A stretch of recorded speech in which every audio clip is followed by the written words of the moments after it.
आज आपके सामने स्वाध्याय से चयनित रविंदर जी रोज उपस्थित हैं रैंक 146 के साथ में।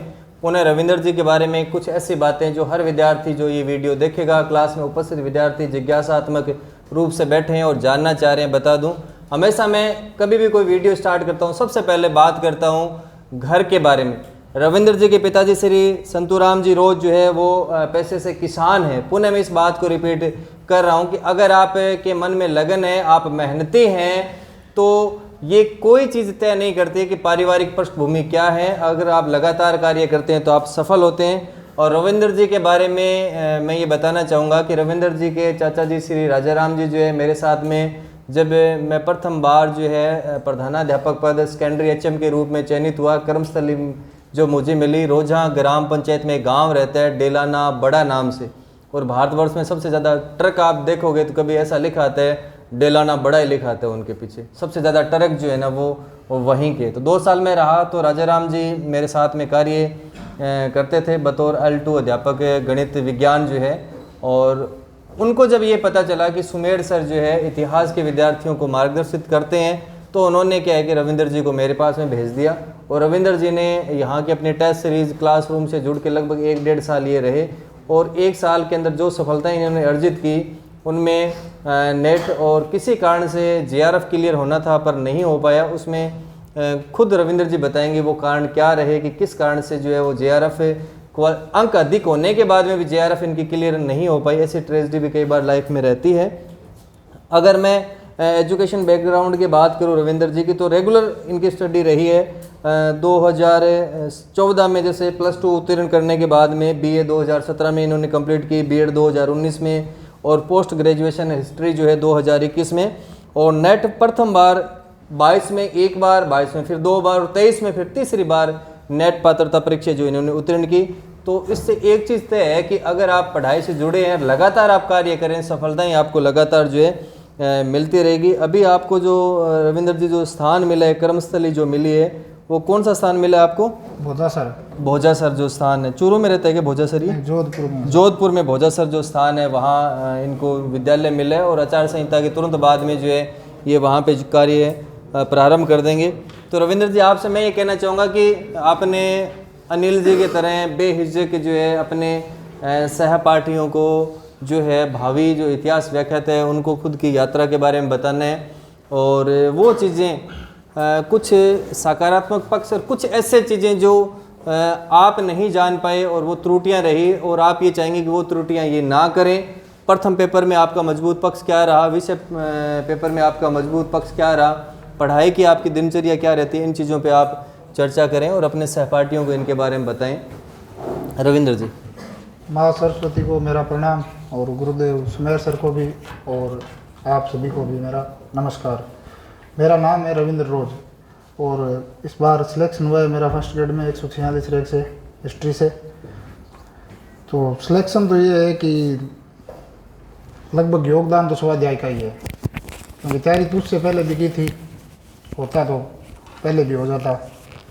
थोड़ा सा स्मार्ट स्टडी का भी इसमें रहा रोल। तो मैंने 2012 में 10वीं की और उसके बाद 2014 के अंदर 12वीं।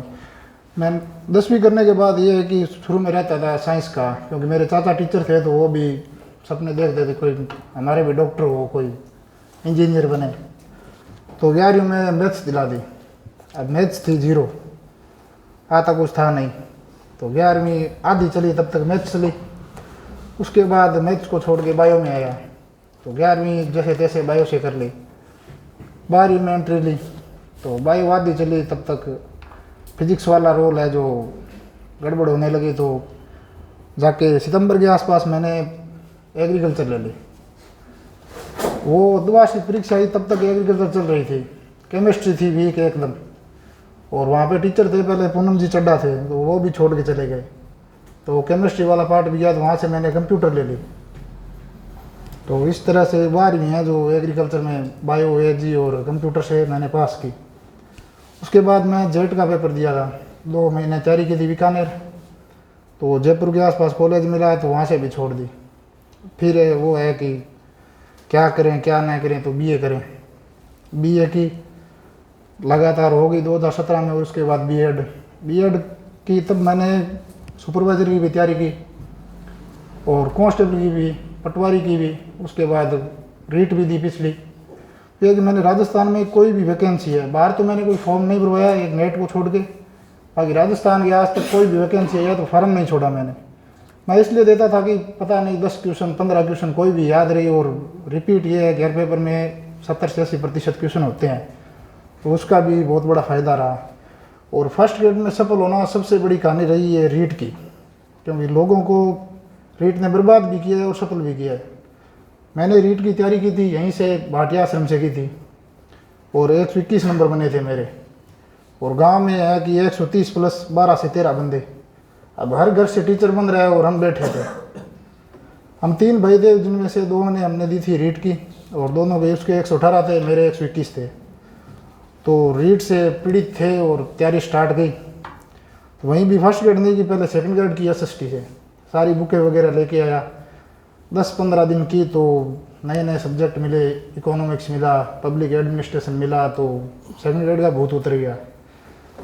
तो वहाँ से देखा कि क्या करें क्या करें। तो फिर मेरे चाचा जी ने, राधा राम जी ने बताया सुमेर सर का कि वो ST से तैयारी करवा रहे हैं, तुम देख ले उनके पास तेरा हो रहा है तो तू कर ले। उन्होंने मेरे को 25 नवंबर को बताया था, और 28 नवंबर को मैं स्वाध्याय आ गया, और 29 को था बड़ा पेपर। वो पेपर मैंने दिया, लास्ट से 3रे नंबर पे मेरी रैंक आई थी। उस दिन तो मेरे को ऐसा लगा कि फर्स्ट ग्रेड अपने बस की बात है नहीं, क्योंकि हिस्ट्री में पर्सन आ रहे थे, इतनी ख़राब कंडीशन थी कि जहांगीर के पिता का नाम क्या है वैसे क्वेश्चन गलत। तो वहाँ से मैंने तैयारी स्टार्ट की और रेगुलर बना रहा। और फिर भी एक बार बीच में जब आई सेकंड ग्रेड की वैकेंसी, वो आ गई फर्स्ट ग्रेड से 20 दिन पहले। अब बेरोजगार है उसके मन में तो यही रहेगा कि तैयारी किसकी करूं, सेकंड ग्रेड करूं फर्स्ट ग्रेड करूं, क्योंकि फर्स्ट ग्रेड पता नहीं 6 महीने लेट हो जाए, ये कोई गारंटी नहीं दे सकता कि भाई फलां तारीख को वैकेंसी आएगी, फलां तारीख को पेपर होगा, ये गारंटी है, वो तो होगा नहीं कभी भी। तो वहीं मैंने मेरे चाचा जी को फ़ोन किया कि क्या करूँ, मैं फर्स्ट ग्रेड करूँ या सेकंड ग्रेड आ रखी है, पहले फर्स्ट ग्रेड पता नहीं आएगी कि नहीं आएगी। तो उन्होंने मेरे को एक ही बात बोली कि चलो तू सेकंड ग्रेड कर ले, बाकी मेरे को लिख के दे दे कि तू सेकंड ग्रेड में सिलेक्शन करवाएगा। मैंने फ़ोन काट दिया और उस दिन से लगातार फर्स्ट ग्रेड। मतलब अगर मैं इसको 6 महीने तैयारी कर चुका हूँ, आगे 4 महीने पेपर को रहे हैं सेकंड ग्रेड के, तो गारंटी तो इसकी भी नहीं है, दूसरी तो मैं दे ही नहीं सकता। तो फर्स्ट ग्रेड की तैयारी चल रही थी, और साथ में नेट का पेपर था 10 अक्टूबर को, और 17-18 को ये फर्स्ट ग्रेड का था। 10 अक्टूबर को मैं नेट का पेपर दे के आया। पहला पेपर तो मेरा बहुत शानदार हुआ, हिस्ट्री का सब्जेक्ट का पेपर दिया तो होश उड़ गए मेरे। तो मतलब मेरे को ये लग रहा था कि फर्स्ट ग्रेड में अपन तो डबल क्या, अगर 5 गुना निकाले तो आएंगे नहीं, ये कंडीशन थी। फिर 7 दिन मैंने लगातार सिर्फ आज ही पढ़ी, सिर्फ उस नेट पेपर के डर से, जिस वजह से मानता हूँ मैं कि 2-3 नंबर फर्स्ट पेपर भी मेरा कम गया, क्योंकि मैंने पूरे 7 दिन तक फर्स्ट पेपर पढ़ा ही नहीं। फिर क्योंकि वो मन में डर बैठ गया कि मैंने नेट में पेपर दिया, नेट में कुछ आ ही नहीं रहा। मतलब जब नेट का पेपर दे के बाहर निकला तो 100 में से 20 क्वेश्चन ऐसा मेरे को लग रहा था कि श्योर होंगे, और तो उसके बाद है कि उसमें हो भी गया था। और इसमें मेरे 272 नंबर बन रहे थे। तो सर से बात की तो बोले कि 260 प्लस है उनका, लगभग हो जाएगा। तो फिर मैंने रीट भी नहीं की, सीधा असिस्टेंट प्रोफेसर की तैयारी लग गया। और फिर रिजल्ट आया नेट का, तो एक और ट्रेजेडी, नेट में नंबर बने मेरे 99.66 नंबर थे मेरे, और नेट हो गया। मैंने रिजल्ट देखा, बंद कर दिया। और हमारे साथ थे हेतराम जी बुढ़िया, उन्हें मैं हमेशा बॉस ही कहता था, क्योंकि वो हर क्षेत्र में आगे रहते थे, राजनीति करवा लो या दोस्ती हो या पढ़ाई हो, हर चीज़ में आगे। तो उनका मैंने रिजल्ट देखा, उनके शायद नंबर थे, पूरा तो याद नहीं है मेरे को, 98.78 वो परसेंटाइल थे उनके। तो मैंने उनका देखा और मेरा चेक किया, नंबर तो मेरे हेतराम जी से ज़्यादा हैं। मैं सिर्फ नेट और वो नेट JR दोनों, मैंने रिजल्ट निकाला 3-4 बार। फिर गांव से फॉर्म की फ़ोटो मंगाई, तो उसमें लिखा था ओनली AP अप्लाई। तो आज अनिल जी है, हेतराम जी है, वो कल बोल रहे थे 4-5 लाख रुपए, तो वो उतना तो गया मेरा। और अब देखो कब ज्वाइनिंग मिले, उतने तक 40,000 रुपया महीने का और जाएगा। तो सबसे बड़ी बात यह है कि फॉर्म भरवाते टाइम भी ध्यान रखें। और उसके बाद मैं तैयारी कर रहा था लगातार, तो रिजल्ट आ गया इसका भी। पहले की आई तो की में भी गलतियां हुई। क्वेश्चन फर्स्ट पेपर में करंट का जो लगभग मेरे किसी का सही नहीं था, वो वैसा डिलीट हुआ। 2 क्वेश्चन मेरे सही थे, मैं गलत भर के आ गया। फिर भी 272 का स्कोर तो मेरा बच ही गया, तो मेरे को लगा हो ही जाएगा। फाइनल में भी मेरे इतने नंबर थे, तो फाइनल रिजल्ट आया 146 रैंक थी। तब तक उन 2 क्वेश्चन का मेरे को पता भी नहीं था कि उनसे क्या होगा क्या नहीं होगा। मैं करवाने गया काउंसलिंग, आज जैसे जोधपुर में गोदासर स्कूल है मेरे पास, तो अगर वो 2 क्वेश्चन मैं सही करता तो ज़्यादा नहीं तो 10 बंदे तो मैं सुधार ही सकता था, मेरे को बीकानेर मिलता। क्योंकि मेरे 382 पे काउंसलिंग थी और 381 नंबर पे रायसी नगर का कोई बंदा था, वो बीकानेर लेके गया था, और मैं 382 पे, मतलब 145 रैंक वाला बंदा बीकानेर लेता है और मैं 146 पे बाहर। अगर आज वो 2 क्वेश्चन सही होते तो मैं होता अंदर शायद। तो ये है कि ओमआर है, उसको बड़ी सावधानी से तैयारी तो देखो सभी करते हैं। हमारे पिछले बैच में 300 बच्चे थे लगभग, ऐसा कोई बंदा नहीं है जिसने तैयारी नहीं की, पूरा 1 साल मेहनत किया सबने। तो थोड़ा सा वो है कि पेपर थोड़ा सेट बैठ गया और ओमआर वगैरह का, क्योंकि शायद सुरेश जी सब थे, मैं पूरा नाम तो मुझे याद नहीं है, वो भी पिछले साल जो 2018-19 वाली वैकेंसी थी उसमें शायद ओमआर की वजह से ही रहे थे। तो प्रैक्टिस तो मैंने भी खूब की थी ओमआर की, पर यह है कि 1-2 गलतियाँ कराया, तो उसके तो आप भी उन पर ध्यान दें।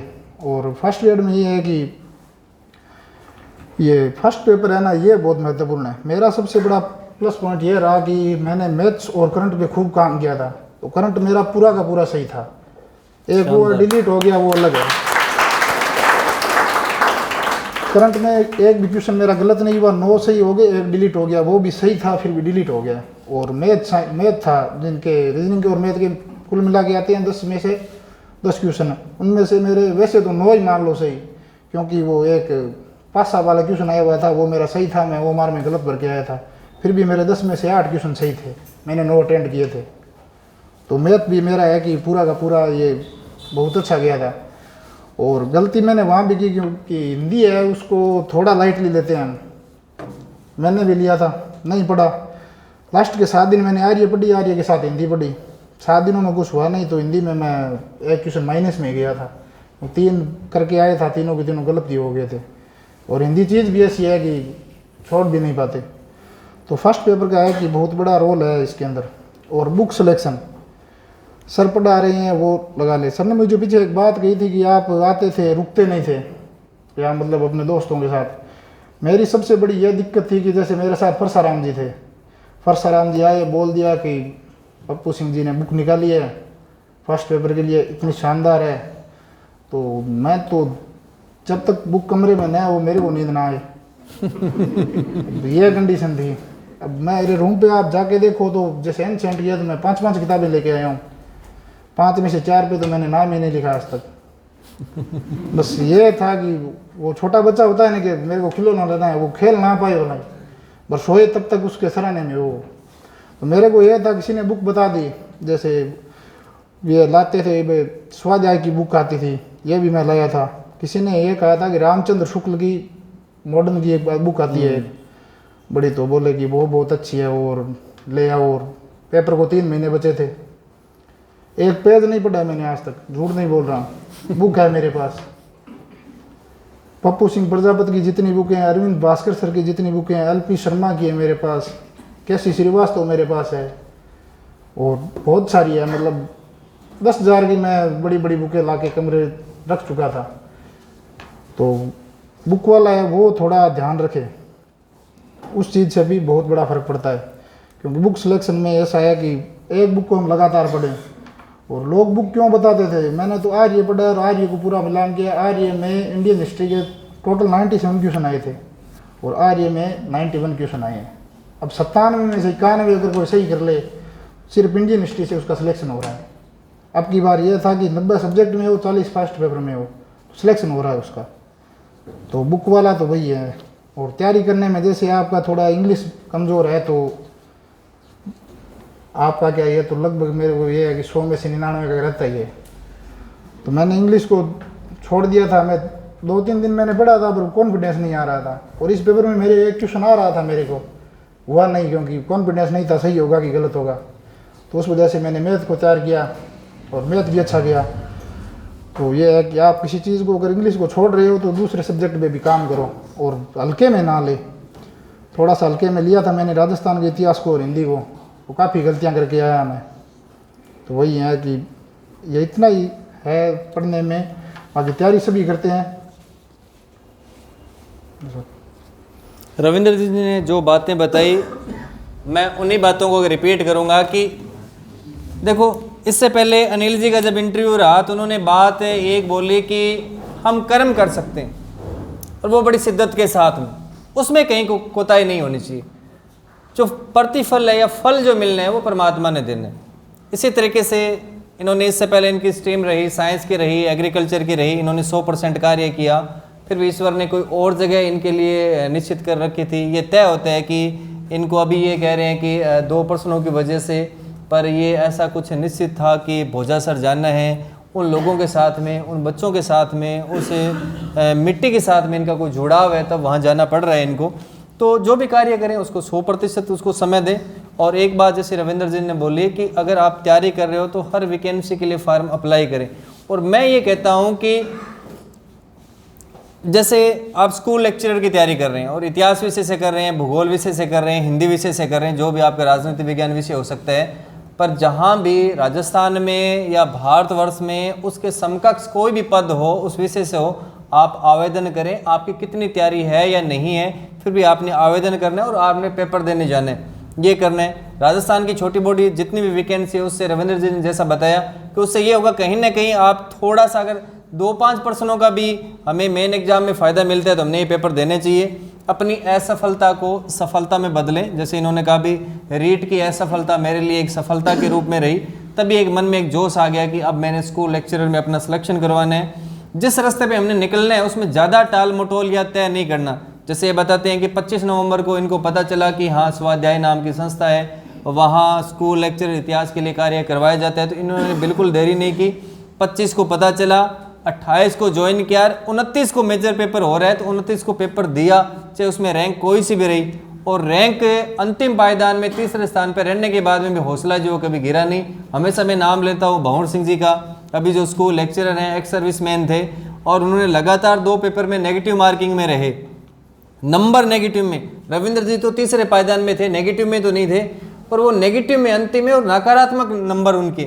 और रेलवे स्टेशन जाके और फ़ोन निकाला, बड़ी हिम्मत के साथ में बताते हैं मुझे से कि सर मैंने सोचा कि एक बार सर से बात कर लूँ, भी मैं जा रहा हूँ। तो वहीं से मैंने बोला कि नहीं, ऐसा नहीं करना, आप रुकें, आप वापस आएँ, सुबह मेरे से मिलें। और सैनिक तो मैदान छोड़ ही नहीं सकता। उन्होंने इस बात पे अमल किया, वापस वो आए, फिर वो कार्य में जुट गए और आज जो है स्कूल लेक्चरर हैं। यानी आपके कहने से, अगर आपकी हिम्मत देने से, आपके पीठ थपथपाने से किसी में हौसला आता है तो ये कार्य हमें हमेशा करना चाहिए। और एक चीज़ है कि सभी विषयों पे संतुलित कार्य करें। इसके लिए अपने यहाँ पे प्रथम पेपर की जो क्लासें हैं, इंग्लिश की लगातार क्लास चल रही है, शायद 2रा या 3रा रिवीजन चल रहा है, गणित विषय के शायद मेरे ख्याल से 3रा या 4था रिवीजन चल रहा है। तो जो प्रथम पेपर के जटिल वाले विषय हैं, जो कि रटे नहीं जा सकते, खुद नहीं पढ़े जा सकते, समझ वाले हैं, उनकी यहाँ क्लासें लगती है और क्लासें आप छोड़े नहीं, वो क्लासें लगाएं। और अगर इन चीज़ों पर कार्य करते हैं तो एक दिन आप भी सीट है वो निकाल लेंगे। रविंद्र जी को पुनः बधाई, पूरे परिवार को बधाई। और आपको मैं ऐसा मानता हूँ कि जल्द ही रविंद्र जी असिस्टेंट प्रोफेसर इतिहास विषय से चयनित होकर फिर अपने बीच में यहाँ उपस्थित होंगे। और आप सभी उत्साह से कार्य करें, ऐसी शुभकामनाएं आप सभी के लिए।